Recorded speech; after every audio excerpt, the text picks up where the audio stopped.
Session resumed. Majority Leader. Mr. Speaker, I move that the gentleman from Party List Magdalo, the Honorable Ashley Asedillo, be recognized.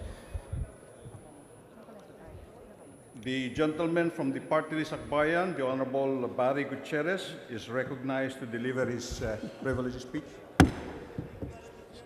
You have the floor, Your Honor.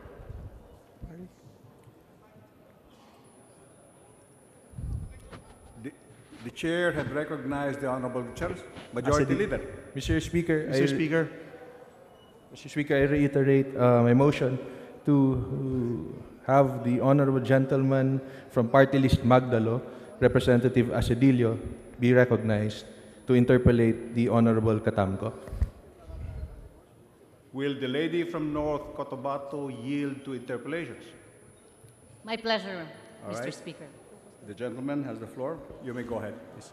thank you, Mr. Speaker, and thank you, Honorable Katamco, for yielding to your colleague.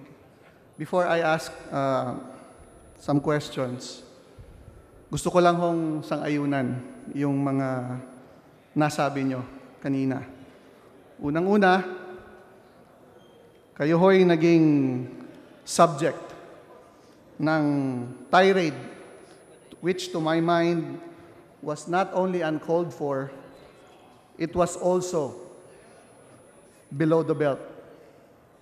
Pangalawa ho, tama ho yung sinabi nyo, kailangang resolbahin ng gobyerno yung problema ng ating mga lumad, lalong-lalo na sa Mindanao. Maidagdag ko lang po, hindi lang ho kailangang resolbahin ng gobyerno ang problema nila. As a matter of fact, the government must directly intervene in a clear effort na gawing kasangkapan ang ating mga lumad sa isang matagal ng problema dito sa ating bansa. Ano po ito? Ito po ang ating communist insurgency. But with that as the premise,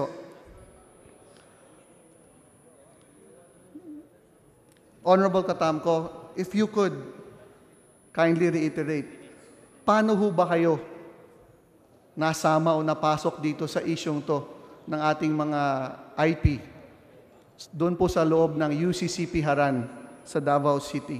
Alam po natin na kayo po ang chairperson ng Committee on Indigenous Peoples, but how in particular did you get into this issue? Salamat po, Congressman Ashley. Ito po'y naisabi na ng ating mga kasamahan na noong July 13, naimbitahan po ako ni na Congressman Lou Silagan at Congressman Serate sa Save Our School Network para po sa mga aligasyon na militarisasyon sa kanilang eskwelahan. So, pumunta po kami sa Katiil mismo at doon mismo sa Paglusngan para makita kung gaano katotoo itong mga aligasyon na to. So, kasama po dito ang aking sinabi kay Congresswoman Lou Silagan na kung pwede ay makausap ko rin yung mga bakwit na sinasabi nila na nasa loob ng Haran. Kaya ako po ay naimbitahan. Kaya ako ay napunta doon sa Haran. What in particular were the allegations, Mr. Speaker, Representative Katamco, in particular were the accusations, for example, against the military, or what were the general complaints of our IP, according to our colleagues when they invited you? Mr. Speaker, salamat po, Congressman Ashley. Ang sinasabi po nila ay yung mga eskwelahan na nandoon sa Talaingod at Paglusngan na tinatawag na salugpungan schools ay tinitirahan ng mga sundalo. Kaya nung pumunta ako nung July 13, mismo sa komunidad, at tayo mismo ay nagkaroon ng fact-finding mission. Ang ibig sabihin ay nagtanong ako mismo doon sa komunidad kung totoo ba na merong mga sundalo sa loob sa kanilang eskwelahan. At mismo ang mga nandoon, no? Actually, hindi po sila mga taga doon. Nung nalaman ko po, nung nandoon kami sa poblasyon ng Katiil, may mga dala-dala na po silang mga NGOs na nandoon sa Katiil at meron din silang mga dala-dala na ibang mga tao na galing sa Baganga at galing sa iba, no? Kaya nung nandoon na kami sa Paglusngan, sa barangay, sa sitio Paglusngan, tinatanong ko yung mga tao doon kung taga doon ba sila mismo sa sitio na doon. Ang sinasabi nila, hindi po daw, 4 hours away sila doon mismo sa eskwelahan na yon. Nagtatanong ako, bakit nandoon sila? Ang kwento ng mga taong nandoon, dahil merong turnover ang eskwelahan ng Salugpungan. At nakita ko rin po, Mr. Speaker, na merong handaan doon. May katayan ng baboy ba yun o baka? At nagtaka ako kung ano yun. Iyon ay turnover. So nagtaka ako bakit sinasabi merong militarization at meron palang turnover na nangyayari sa Salugpungan doon sa Paglusngan. Pero hindi ko yun binigyan ng malis. No? I was thinking na baka meron lang misunderstanding sa community. Nang tinanong ko yung tribal chieftain mismo, kung totoo ba yung sinasabi na merong mga sundalo sa loob na pumunta sa loob ng eskwelahan, ang sabi ng tribal chieftain at barangay kapitan, wala pong ganyang nangyayari, ma'am. Kaya nagtataka kami. So yun ang sinasabi ng barangay captain at ng barangay chieftain. Ang nagsasabi na merong militarisasyon ay yung Purok chairperson. Tinanong ko yung Purok chairman, bakit hindi alam ng barangay kapitan ang mga sinasabi ninyo? Ang sabi niya, sinabi na daw niya kay mayor. So nandoon kami sa mismong komunidad, ay nakikita ko na ang fact-finding mission ay hindi talaga pagtatanong. Meron silang mga speakers na nilalagay kung saan yun ang nagsasalita. Kaso ako po, talagang ugali ko ay kukuha galing sa komunidad at pasasalitain. May isang babae doon na nagsabi, pinuntahan daw sila sa bahay-bahay nila ng isang sundalo. Nang tinanong ko sinong sundalo, ang sabi ay Sergeant Ahmad, na sinabihan sila na wag nang pumunta ang mga anak nila doon sa Salugpungan. Tinanong ko yung ibang mga nandoon kung sino pa ba ang pinuntahan ng sundalo na si Sergeant Ahmad sa kanilang bahay-bahay para pagbawalan yung kanilang anak na pupunta sa Salugpungan. Wala na pong sumagot, Mr. Speaker. Kaya yung aming nagawang fact-finding doon, kahit papaano, naging masaya naman po ako dahil nakahalubilo ko yung mga IPs na nandoon mismo sa Paglusngan, no? Sa sitio Paglusngan ng Katiil. But to the fact-finding mission, kung totoo ba na merong militarization sa lugar, mismo yung mga tao mismo doon ang nagsasabi na wala. Although, bago kami umuwi, merong nangyayaring kagaluhan na ang sinasabi ni Congressman Zarate ay pinipicturan kami ng mga sundalo. But I think yung pagpicture naman, lahat naman po ay marami nagpipicture sa amin doon. So hindi ko na masyado yun iniinda.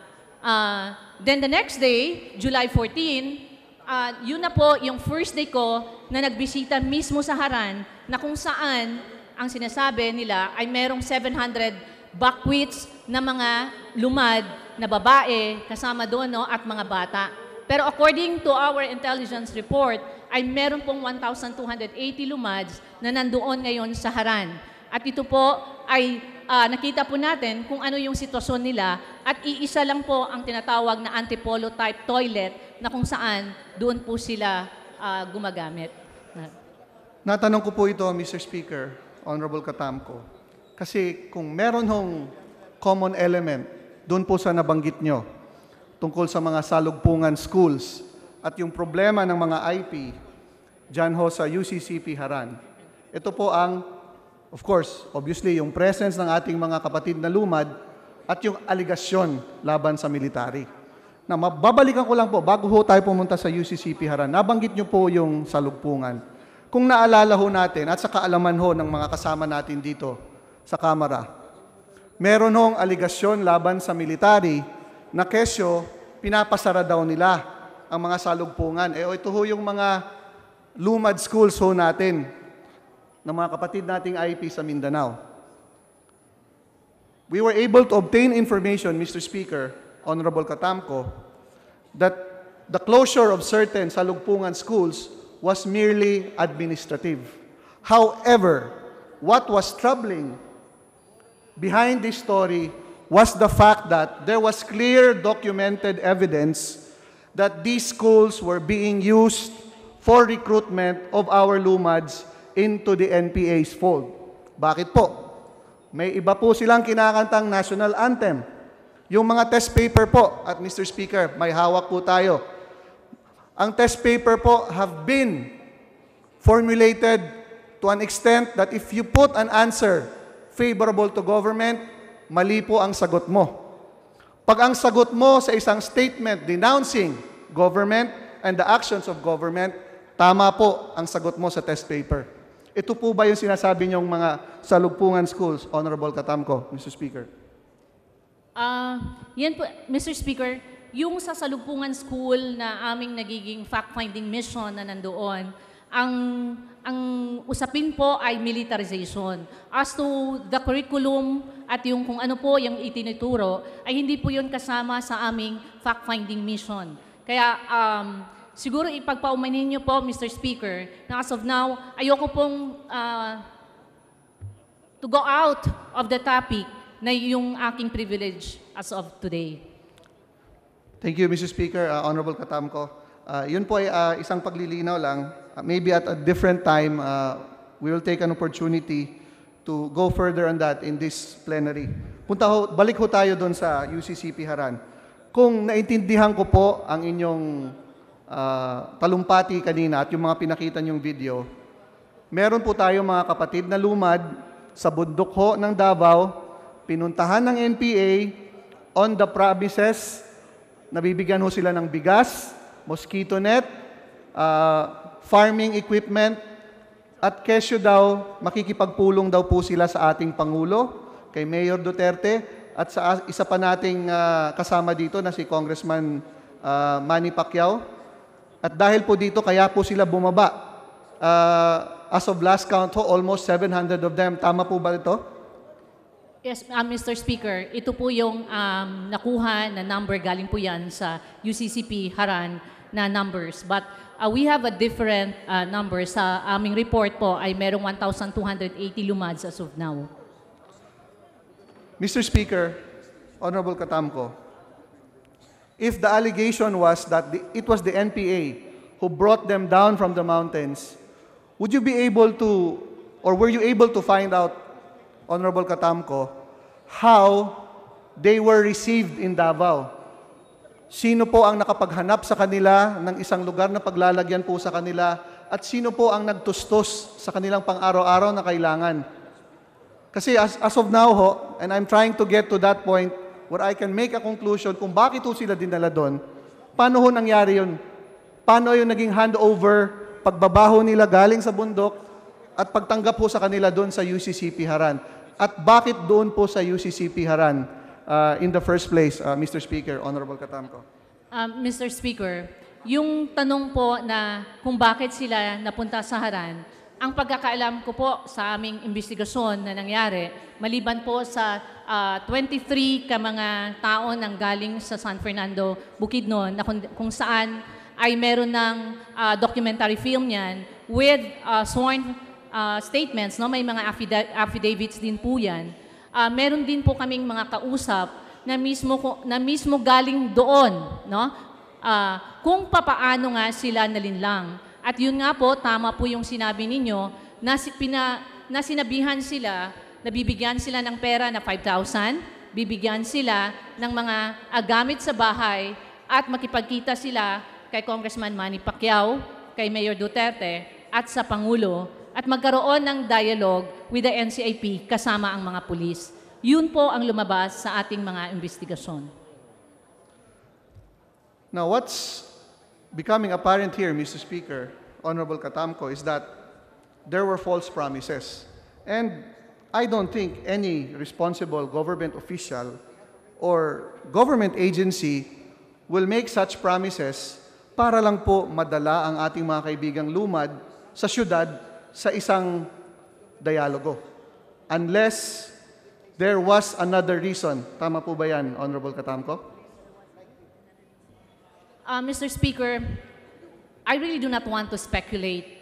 I know yung lahat po na sinasabi ko dito ay sa akin lang pong kaalaman at kung ano po yung nalalaman ko according to my investigation. Now, if there are another reason for that, Mr. Speaker, yun po ang hinihingi kong kolektibong pagsusuri sa kapulungang ito na kung ano ba ang dahilan at paano ba natin mapahinto itong nangyayari na patuloy na pag-aabuso, diskriminasyon at paggamit sa ating mga lumad na ngayon, hanggang ngayon po ay nandyan pa rin sila sa Haran, nakapadlak at hindi pa po sila nakauwi hanggang ngayon. Mr. Speaker, Honorable Katamco, I know that you do not want to dwell in speculation. However, as a former soldier, may I offer this as a probable scenario. Alam niyo po, nabanggit kanina ang salugpungan schools and how they were being used by the NPA to recruit our lumads into their fold. Equally, there is an effort to portray military activities as detrimental sa atin pong mga lumad, sa kanilang mga pamayanan. And the only way that these two go together and they make sense is that there is really a dual effort. On one hand, to increase the influence of the NPA among our lumads because sa tayaho ng ating gobyerno, at least 70% ng ating NPA ho, guerrillas, na galing ho sa Mindanao, ay galing po sa ating mga kapatid na lumad. And it makes sense that recruitment should start as early as their elementary years. And I will prove that here, Mr. Speaker. Pangalawa, to ensure and guarantee that influence, you must remove the armed forces and the army in particular, remove their presence where they are in a position not only to defend but also to prevent the intrusion of the NPA into our lumad communities. Sa tingin ko po, ganyan po ang nangyayari ngayon.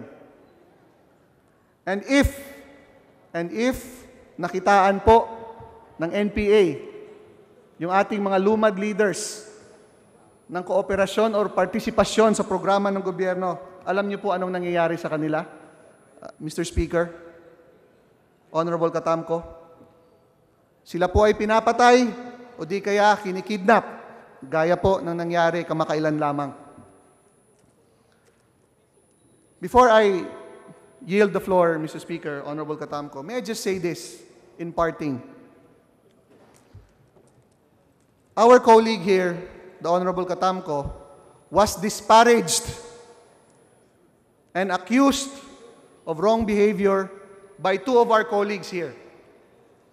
One of them in the floor, and one of them did it in a national newspaper. Ang sinasabi ko lang po sa dalawang colleagues natin, na kanina ay pinangalanan na ni Honorable Katamco, be sure that you are not party to any activity that will undermine government. Because I assure you, there is now a clear trend being established towards that. So I give my salute and I tip my hat off to the Honorable Katamco, Mr. Speaker, for her courage in speaking up today and in calling out these wrong accusations against her, but more importantly, for fighting in behalf of her fellow Lumads. Thank you, Mr. Speaker. Thank you, Honorable Katamco.